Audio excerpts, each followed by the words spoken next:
ఆనాడు బంధువులు ఇంటికొస్తే చాలు ఉన్నన్ని రోజులు పండుగే, గుండె నిండుగా సంబురమే.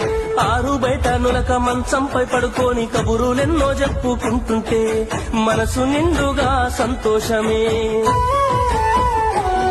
వాళ్ళు తిరిగి ప్రయాణం అవుతుంటే ఇంకో రోజుంటే బాగుందనిపించి ఎక్కే బస్సు వచ్చి వెళ్ళిపోయేదాకా చెప్పులు దాచిన జ్ఞాపకమే. బరువైన గుండెతో బాధపడేది కన్నీళ్లతోనే సాగనంపేది, బరువైన గుండెతో బాధపడేది కన్నీళ్లతోనే సాగనంపేది. ఆనాటి ప్రేమలు ఏమాయరో, బంధాలు బంధుత్వమెటువాయరా.